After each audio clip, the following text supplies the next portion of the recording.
Cando chega a morte e pasamos o instante final, acábase todo? Parece que non, porque hai persoas que regresaron, que contan o que viron e que non dubidan de que despois desta vida hai algo máis.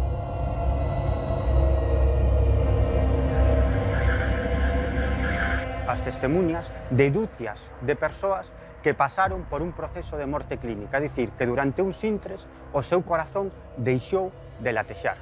Estamos falando de experiencias perto cercanas da morte. Eu sentín, non sei, era como se fose un túnel. Eu vin que estaban un pouco alarmados e eu sentín que se me iba a vida. Hai multitude de crónicas históricas e incluso religiosas que aluden a experiencias cercanas á morte na antigüedade. Como se ora de repente se me abrira un buraco debaixo dos pés e salira despedido a unha velocidade vertiginosa. Isto é imprescindible porque se non o fixera, pois pode quedar para sempre no mundo dos mortos ou pode quedar sin voz para sempre.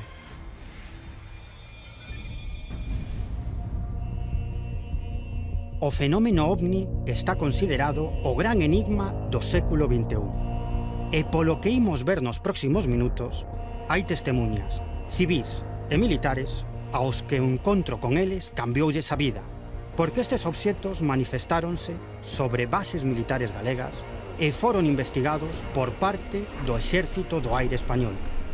Nese tempo, o Exército do Aire Español desclasificou 82 expedientes sobre o fenómeno ovni. Chamou a Torre de Control de Santiago para dicir que estaban observando este obxecto de grandes dimensións. Y cuando me dijo esto dije yo, bueno, pues sí, creo que hay que alertar, hay que avisar a defensa. Nun intre determinado, este obxecto dividiuse en outros dos. ¿Tiene confirma si va en su misma dirección? Afirmativo, lo tenemos cada vez más cerca. A luz era moi enorme, moi grande, gran expansión e toda blanca. Eso foi o que máis me chamou a atención, o que me fixo volver a levantar a cabeza e mirar, digo, non pode ser un avión, que va, imposible. Houberan salido todos os veciños a fora. Tivemos a oportunidade de inspeccionar a súa finca. Estaba repleta de pegadas.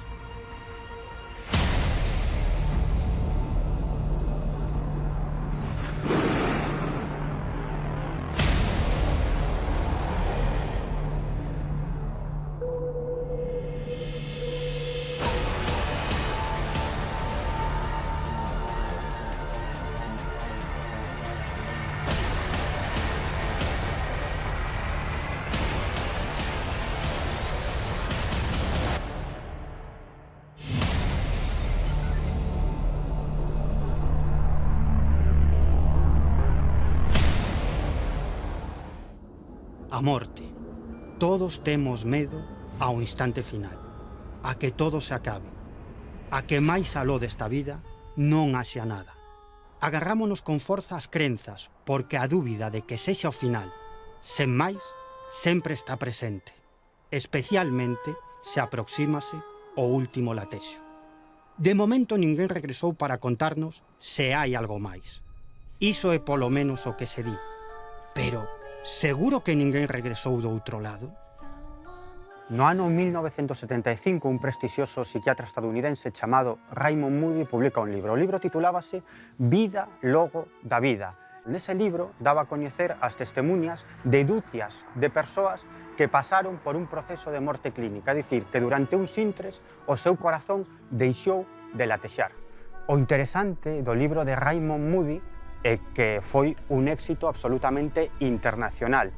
E centos de miles recoñeceron nesas experiencias as súas propias vivencias. E dende entón, este tipo de incidentes coñécense co nome de experiencias cercanas á morte. Estamos falando de experiencias perto cercanas da morte. Polo tanto, non están demostrando que exista no alén esa vida, esa supervivenza, polo menos dunha consciencia, dunha forma de consciencia.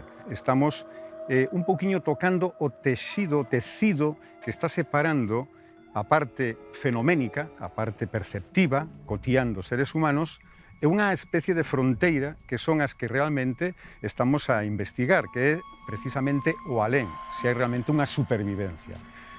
Probas non hai, ata o momento non hai ningunha. Se hai unha proba, dunha posible porta de entrada que é a que realmente non está de todo aberta.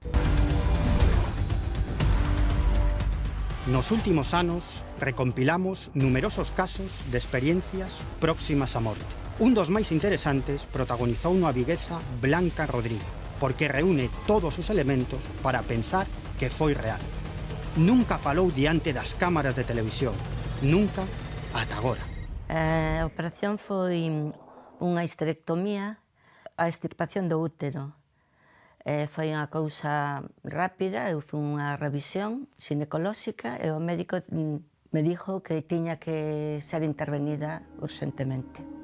Eu sentín, non sei, era como se fose un túnel, pero era unha luz azul, blanca, brillante, moi brillante, pero o azul era un azul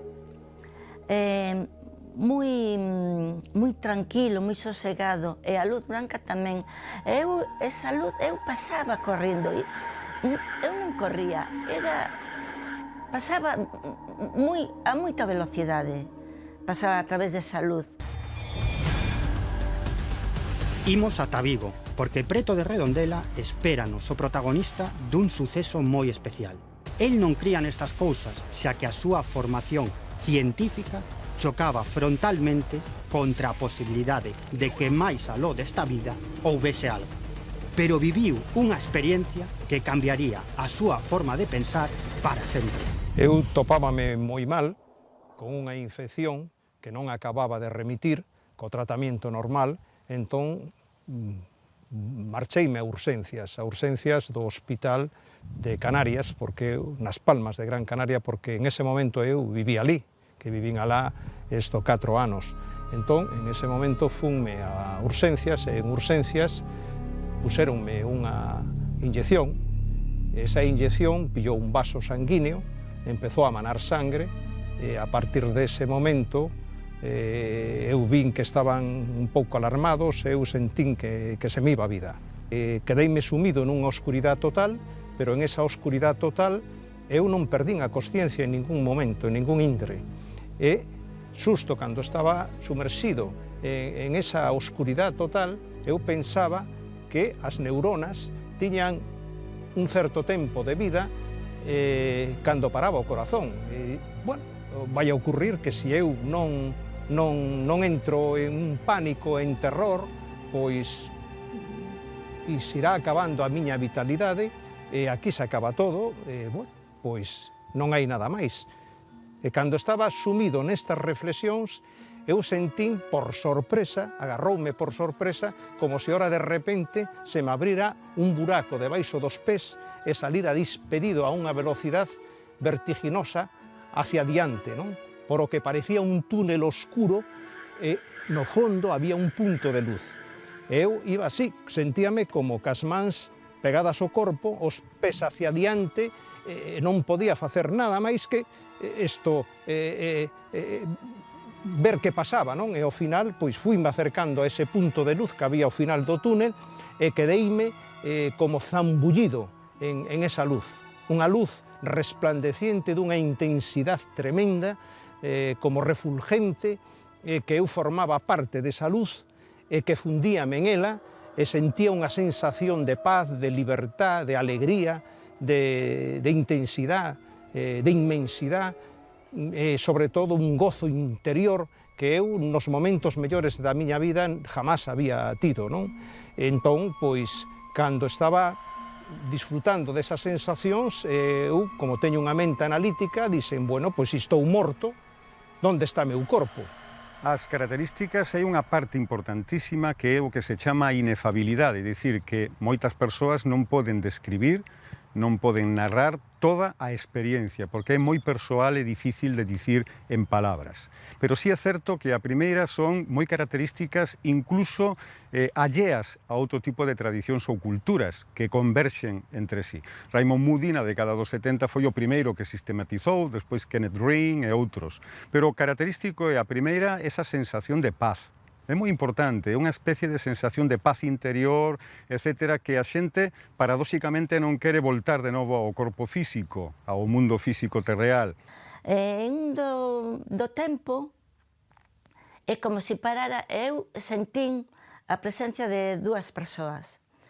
Unha persoa que eu a identifiquei con unha amiga miña que había morto aos 30 anos. Eu lle pedía que... Ai, isto non pode ser, decía. Isto non pode ser. Pero siempre, siempre, siempre dentro de una luz blanca, blanca. La luz azul solamente fue en el momento de pasar o túnel, digamos, un corredor. Era un corredor que había unha luz, pero era un azul que non o podo descifrar, porque era un azul, nin era azul oscuro, nin era azul claro, nin era azul cobalto, era un azulón distinto. Pero a todo isto había outra persoa máis, que eu non soupe poñerlle cara. Era como unha luz tamén blanca, pero eu, para min, era un home maior e con barba. Es lo que... Pero no puedo descifrar la cara.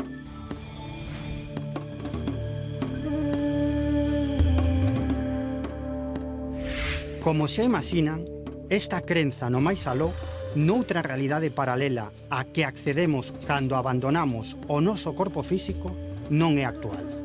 Porque ese mesmo medo a que non haxa nada despois da vida atormentou o ser humano ao longo da súa existencia, creando durante milenios un bo puñado de crenzas que nos confirman as nosas dúbidas e que non son máis que o reflexo, precisamente, dese terror a que, tras o último paso, todo se perde.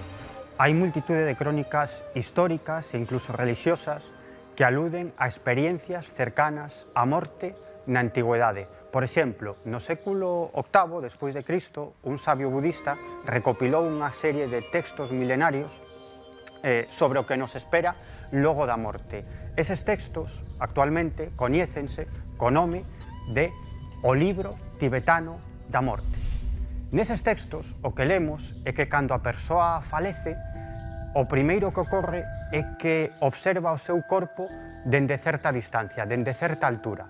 Tenta comunicarse cos seus seres queridos, cos seus amigos, cos seus familiares que están alrededor do seu corpo e non lle fan ningún caso. Eso quere dicir que está morto. Acto seguido, según o libro tibetano dos mortos, esa persoa falecida, esa alma, observa unha luminosidade moi potente, de enorme beleza.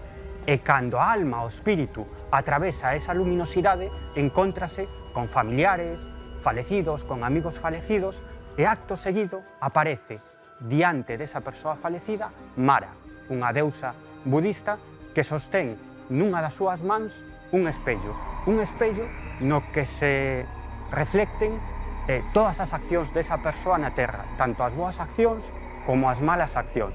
Curiosamente, ese xuicio á vida na Terra, a vida terrenal, tamén a encontramos noutros textos milenarios. Por exemplo, o libro exipcio dos mortos, que son outra serie de textos, neste caso da cultura exipcia, que falan do que nos espera logo da morte. A morte estivo moi vinculada ao pobo galego ao longo da historia. Milleiros de anos atrás, os nosos bosques, as nosas montañas, estaban habitadas polos espíritos dos que se foron antes de tempo. E ata estes mesmos sitios viñan os homes de poder, porque, segundo dicían, sabían abrir as portas ao máis aló. Estamos en Portalén, a porta ao máis alá, un lugar único na xeografía galega no que se pode comunicar cos mortos. Di a tradición que hai que cruzar esta porta de pedra e traer unha ofrenda que pode ser un pouquiño de viño, un anaquiño de pan ou unha candea acesa. Unha vez depositada a ofrenda, hai que preguntar aos mortos o que se desexa saber. E di a tradición que se escoitará a resposta modulada no vento ao bater o aire contra as pedras. Unha vez rematado a pregunta e escoitada a resposta, a persoa ten que volver a pasar polo mismo lugar por donde entrou, por a mesma porta, e guardar o segredo do que se escoitou do outro lado. Isto é imprescindible porque se non o fixera, pois pode quedar para sempre no mundo dos mortos ou pode quedar sin voz para sempre. En Galicia, a liña que separa o máis aló do noso mundo é moito máis fina que noutros lugares. E a presenza dos espíritos de quenes emprenderon a viaxe final está moi presente nas tradicións. O fascinante que coinciden cos antigos textos sacros.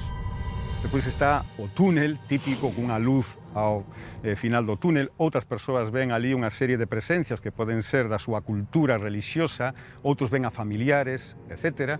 Importante tamén ter en conta que moitas persoas son capaces de percibir fora do seu corpo a súa propia consciencia, percibir que están fora, e aquí o tema interesante, case tamén de tipo paranormal, que son capaces de poder percibir cousas que están fora do alcance físico, como outras habitacións, en riba, por exemplo, dun armario, poder percibilas.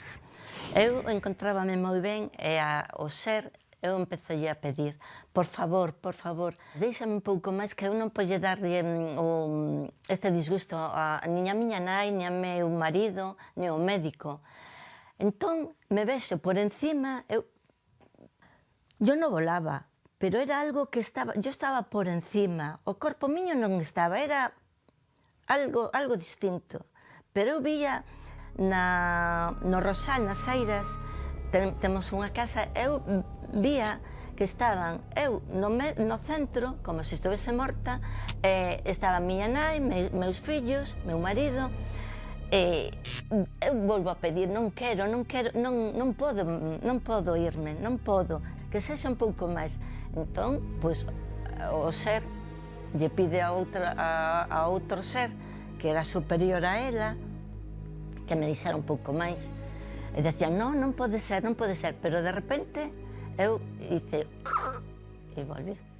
En ese momento, pois, eu, claro, estaba recreándome en aquilo, pero a miña cabeza non preguntábase onde está meu corpo, porque eu sentíame como con un corpo distinto de enerxía, sentía as mans, sentía os pés, pero un corpo moito máis grande do que teño agora, non? O sea, como unha especie de globo, de enerxía, non? Eu sentíame aí inmerso.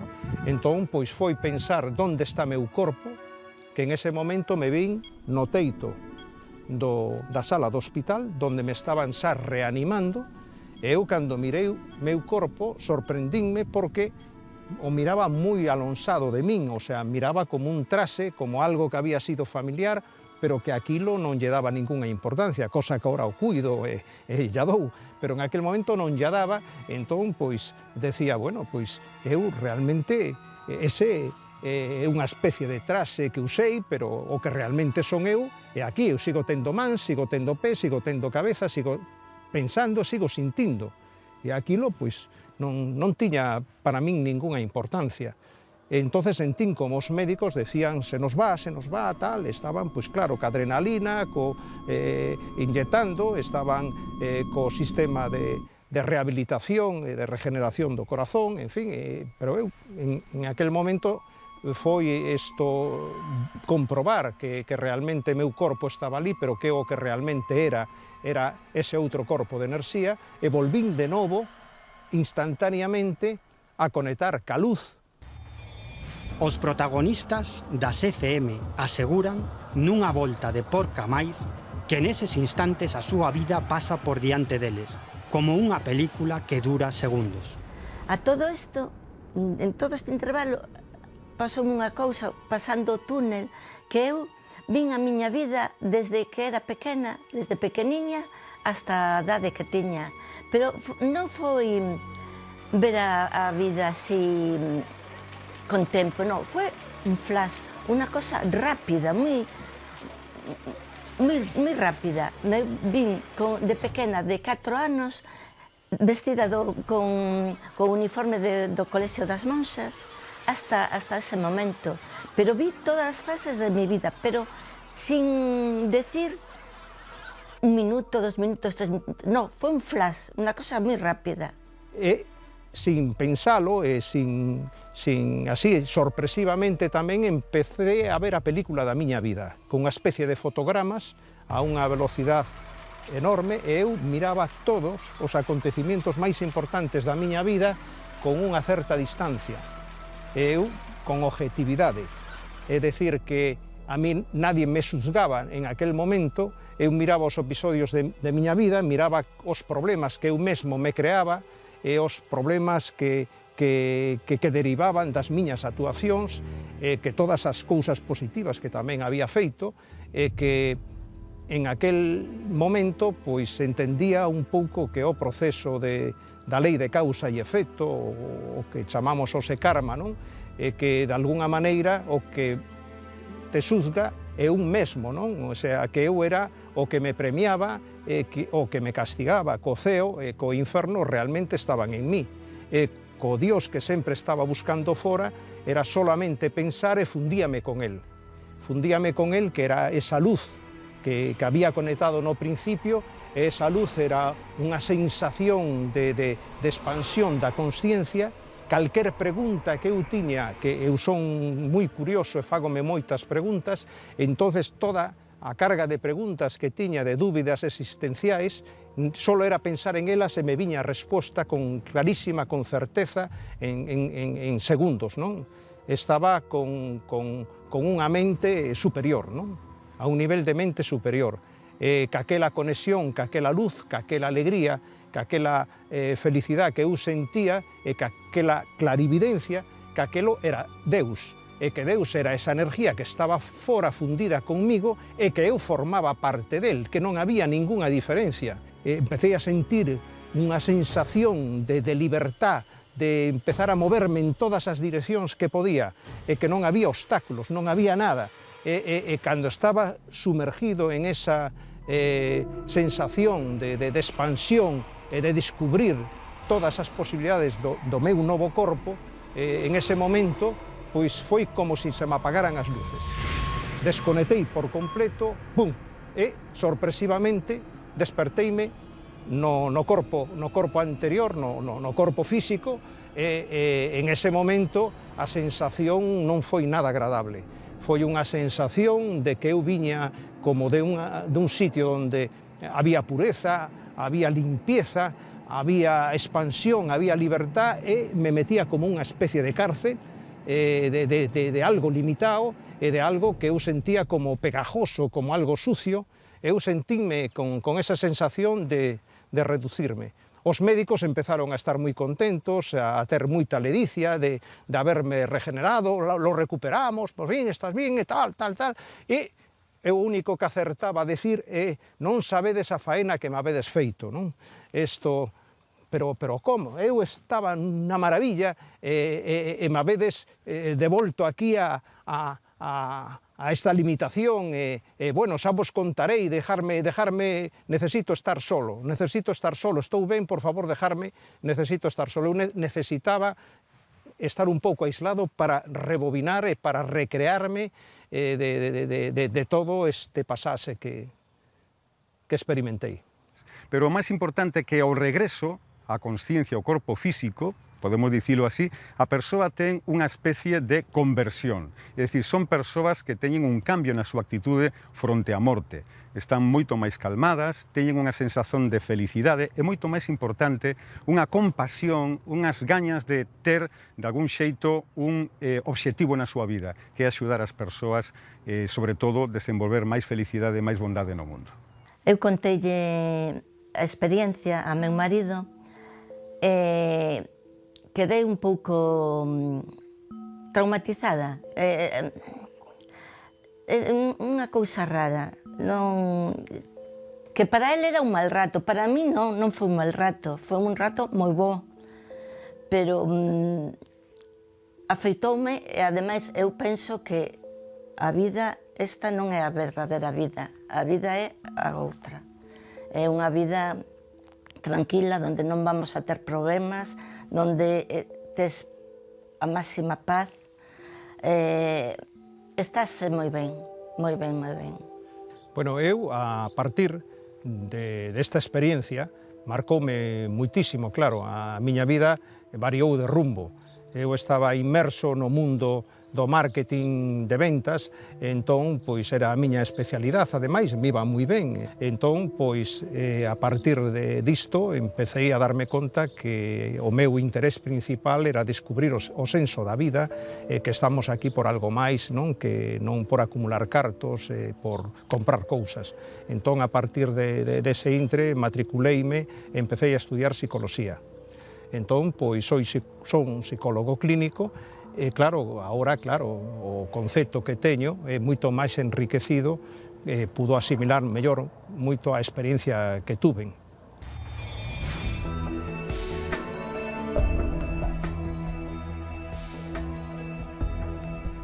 Vivimos demasiado rápido, sen ser conscientes de que esa rapidez está a matarnos.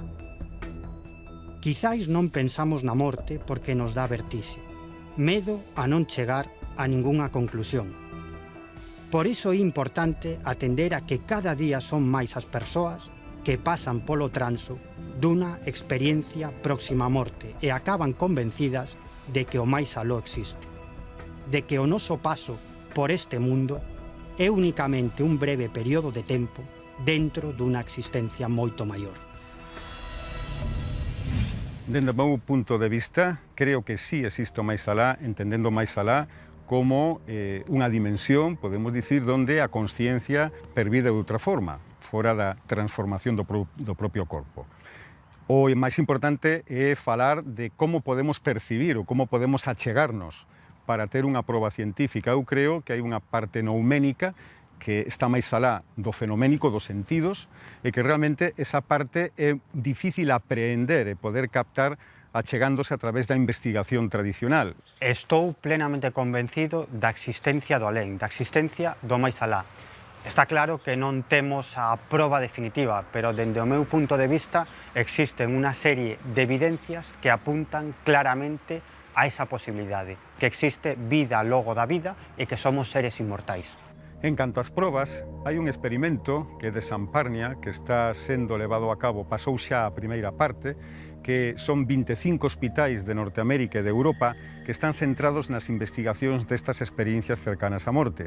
O máis importante deste experimento é que está centrado estatísticamente con controles científicos clínicos e, sobre todo, de neuroimaxen, é dicir, que se están, de algún xeito, monitorizando as funcións cerebrais, que isto, xunto cos coas testemuñas dos testigos, vanlle dar un valor engadido importantísimo a esta investigación científica clínica. Existe o máis alá? Indudablemente que existe o máis alá. Por qué? Porque vivimos nun universo poliédrico e hai multidimensións. As últimas investigacións da ciencia apuntan a 11 dimensións, poden ser 9, poden ser 11, eso é o que menos importancia ten. O que sí existe é un mundo moi complexo e que nós eternamente estamos experimentando en estas multidimensións.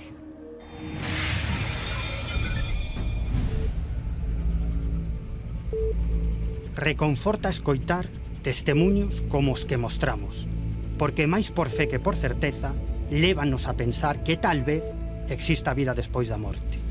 Esa vida que a astrofísica nos di que procede das estrelas. E é precisamente cara a elas onde diriximos a mirada, para preguntarnos por outro dos grandes asuntos que o ser humano se cuestiona desde que ten conciencia.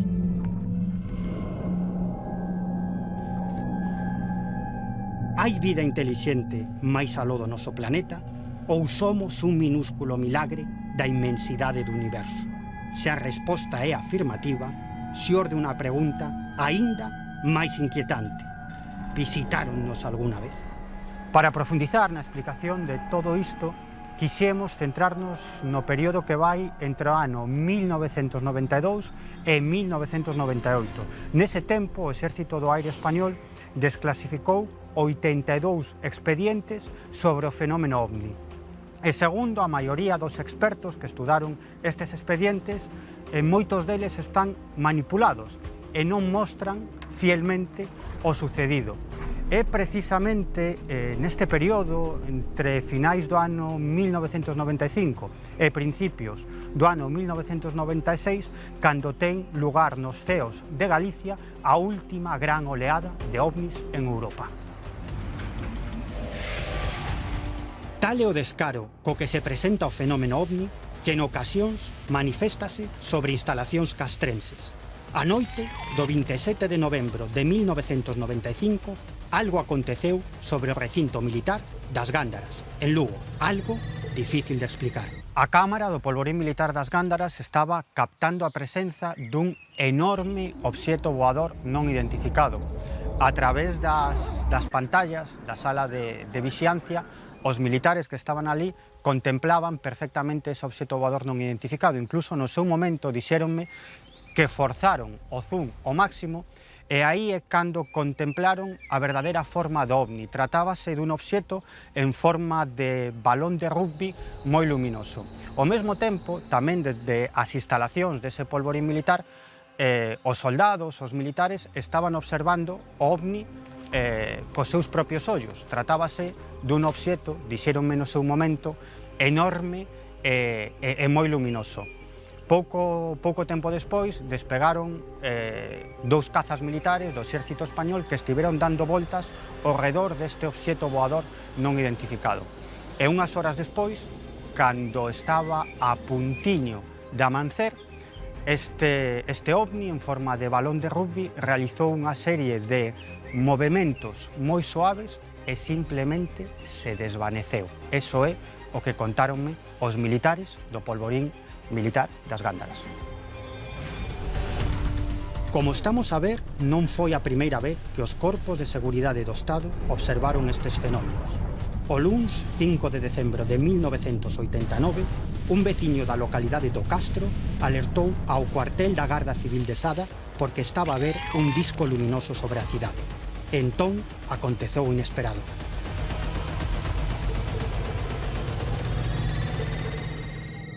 Todo comenzou sobre as 8:15 da tarde, cando a Garda Civil de Sada chamou a Torre de Control de Santiago para dicir que estaban observando este obxeto de grandes dimensións. Como a las 8:20, exactamente 8:23 minutos, suena el teléfono exterior de la calle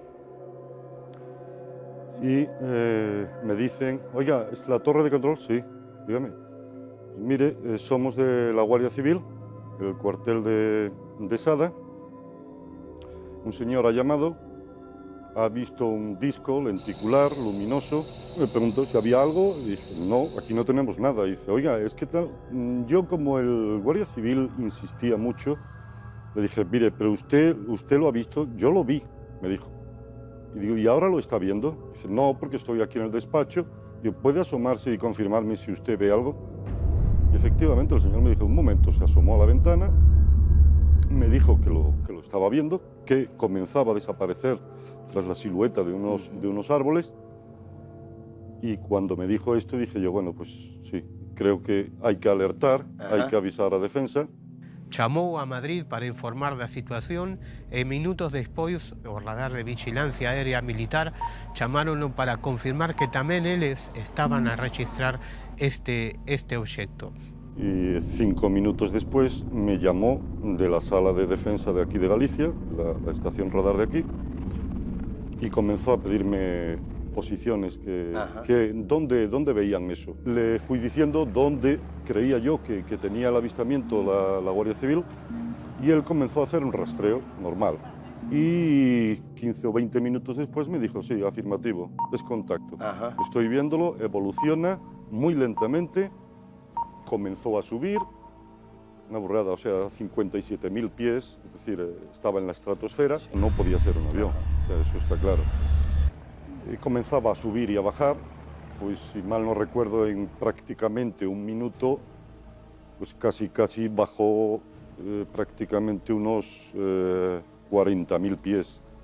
40.000 pies por minuto, hoy día no existe ninguna aeronave que yo conozca que sea capaz de hacerlo, vamos, es imposible, se desintegraría. Este é un dos casos máis extraños na historia da ufoloxía española, na historia dos ovnis en España, porque este obxeto voador non identificado que foi detectado polos radares militares do Escuadrón de Vigilancia Aérea número 10, que está situado en Barbanza, na Coruña, pois nestes intres que OVNI estaba sendo detectado polos radares, nun intre determinado, este obxeto dividiuse en outros dos.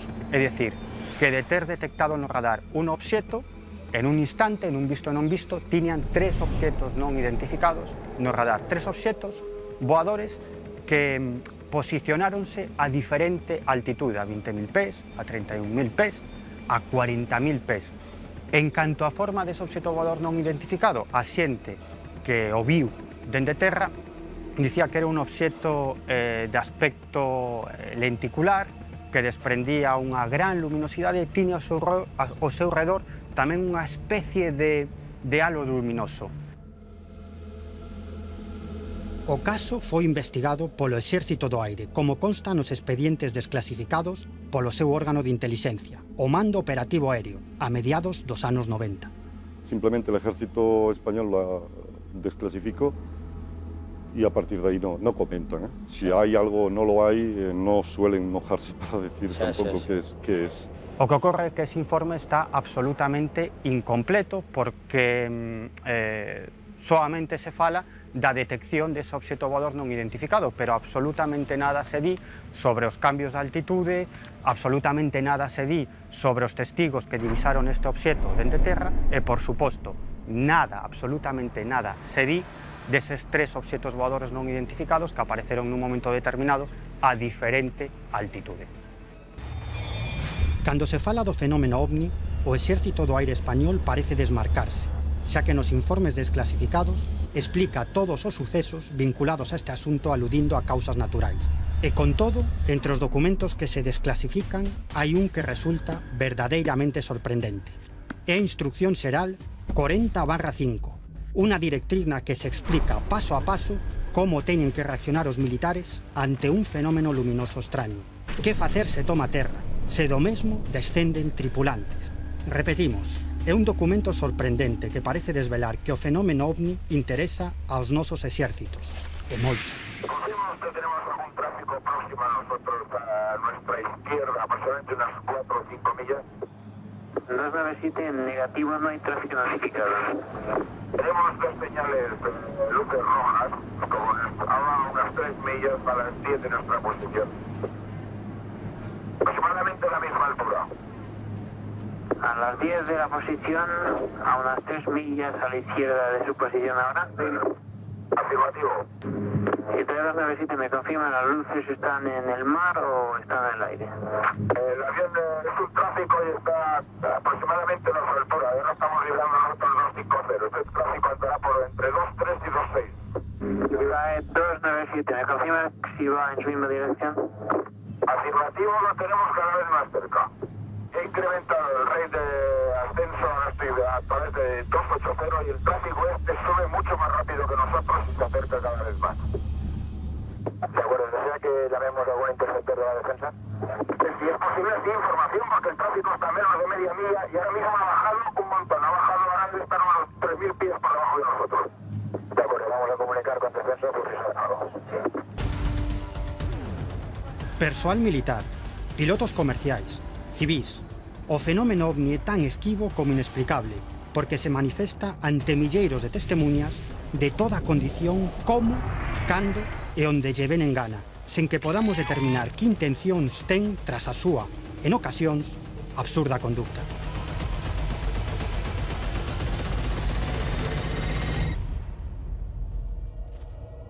Xosé Manuel Castro, Candeiro, xamais poderá esquecer o que lle aconteceu o atardecer do 7 de marzo de 1996, cando regresaba ao seu domicilio na aldea de Ferrerías, en Friol.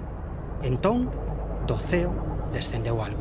Era unha bola que desprendía unha luminosidade enorme. Aquelo chamoulle moitísimo a atención. A luz era moi enorme, moi grande, unha gran expansión e toda blanca. Unha esfera moi blanca. E tenía un sonido como a vegas de trobos de miel. Pero un sonido moi grande, moi enorme. O que fixo foi sacar unha linterniña que tiña no seu bolsillo e se lle ocorreu facerlle unha serie de sinais a ese obxeto voador e incluso mover a linterna dun lado a outro, de esquerda a dereita, dicindo baixade, baixade, baixade. A linterna estaba allí en esos coches e yo le decía, baja, baja, una linterna que tenía roja, era que me acuerdo ahora. Que bajara, baja, baja. Y claro, vi que venían hacia mí, fue cuando me escapé. e inesperadamente ese obxecto voador, nun visto, en cuestión dun segundo, aproximouse a Xosé Manuel Castro. Quedouse máis ou menos a uns 50 metros. A él entroulle un medo enorme e saiu correndo hacia a súa casa, que estaba moi cerca de onde se encontraba. Sí, pero yo me fui para casa. Sí, con el miedo que tenía, claro. Pero puidolle a curiosidade e abriu unha das súas fiestras e dende ali observou que no seu terreo había un obxecto voador, era de forma ovoide, semitransparente. El dicía que ese obxecto xiraba sobre sí mesmo e no seu interior había 5 seres moi altos, de gran envergadura. 3 estaban de pé e 2 estaban tumbados. Dicía Xosé Manuel Castro como nunha especie de lavadoras. E de repente, dese obxecto voador, saiu unha rampa de luz pola que descenderon unha serie de seres de pequeno tamaño. El dicía que eran como moniños. E de la ventana yo vi que andaban por aquí todo. Dentro del aparato salieron 3, esos 3 hombres que salieron de allí del aparato ese. Era igual que a monos, iban 3 formados, iban saltando igual que a monos. Que avanzaban en posición flexionada, coas mans de uns sobre os outros, e avanzaban precisamente sobre este terreo, recorreron parte deste terreo e acabaron nun riachuelo que teño precisamente ás miñas costas. A aldea de Ferrerías é un lugar tranquilo, case apartado do mundo. Os seus poucos habitantes gozan da monotonía diaria, lonxe do ruído das grandes cidades. Aquí non acontecía nada fora do común, ata aquel inesquecible mes de marzo, cando aquela esfera de luz baixou das alturas e deixou pegada sobre o terreo. Os seres que descenderon do ovni onde se encontraba Xosé Manuel Castro recorreron parte do seu terreo e acabaron precisamente neste riachuelo. O curioso deste caso é que unha serie de investigadores galegos enterámonos do suceso o día seguinte. É dicir, que o día seguinte entrevistamos a Xosé Manuel Castro e tivemos a oportunidade de inspeccionar a súa finca. Estaba repleta de pegadas de gran tamaño, pegadas como de unhas 3/4 que se hundían no terreo, que se hundían no chan uns 15 centímetros. Al día siguiente vine a ver el rastro que había lá desa noche y se vía el rastro de ellos como nada. Y de otra cosa no era, que eran de ellos. Las personas eran así, largas y estrechas, como a 2 dedos, no eran muy anchas, eran estrechas. El rastro de ellos eran muy estrechas. Calculamos que os responsables desas pegadas debían pesar aproximadamente uns 300 kilos. O máis curioso destas pegadas é que na súa parte dianteira había unhas marcas como duns dedos que se hundían no chan, no terreo, en forma de espiral. E na parte traseira unha especie de punzón. Bien, casos como el de Ferrerías no son algo único de nuestro tiempo, porque hemos podido encontrar algo verdaderamente asombroso en este suceso. Y es que en las pinturas de Tassili, al sur de Argelia, existe una de ellas, una descripción exacta de lo que José Manuel nos relata con todo lujo de detalles. Y la pregunta es cómo es posible que este hombre nos manifieste algo y nos dé unos detalles tan asombrosos que está reflejando una pintura prehistórica que se encuentra al sur de Argelia, en Tassili. Tienen unos 9.000 años de antigüedad.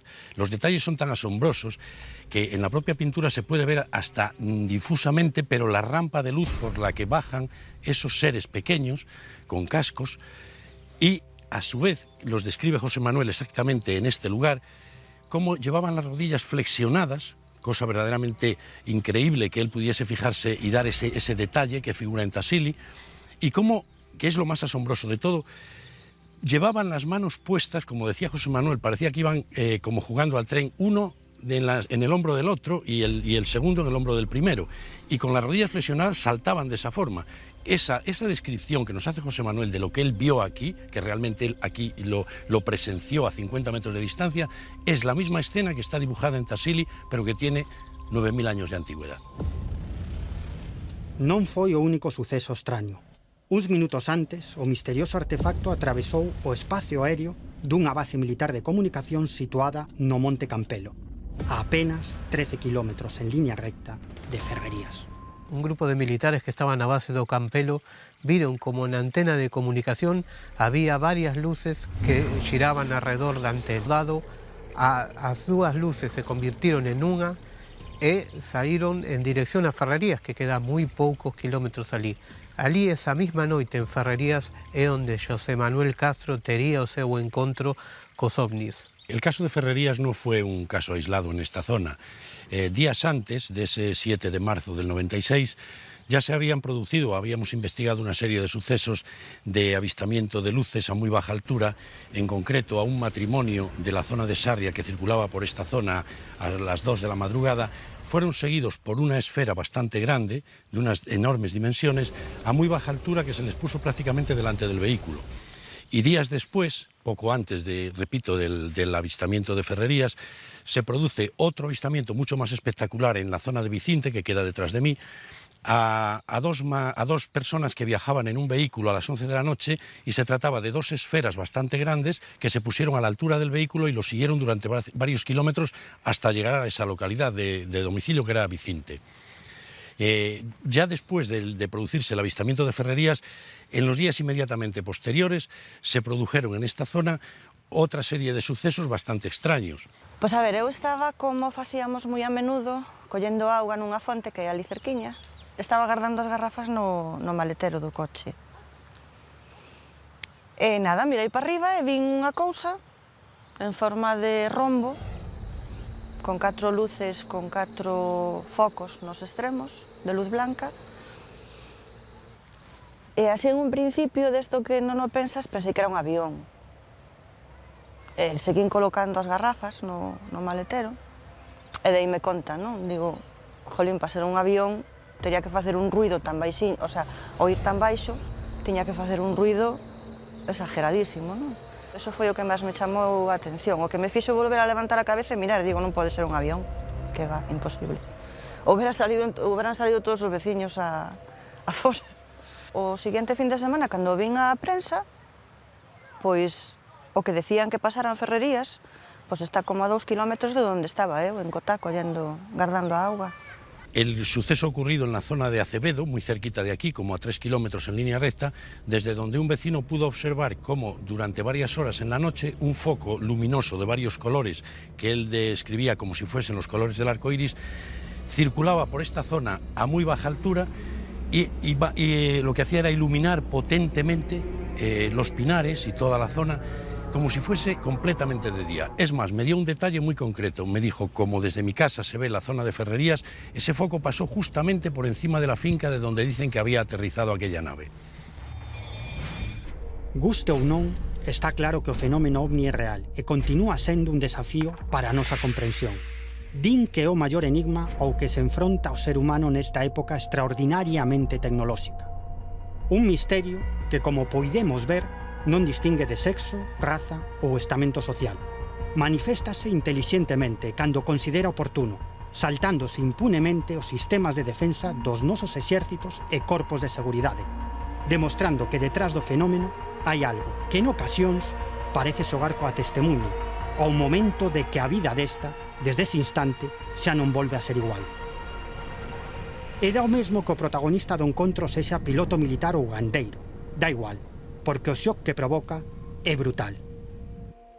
Recentemente o Pentágono norteamericano revelou unha serie de informacións nas que confirma o seu interese polo asunto dos ovnis. E é probable que grabacións de militares como esta tivesen moito que ver á hora de tomar esa decisión.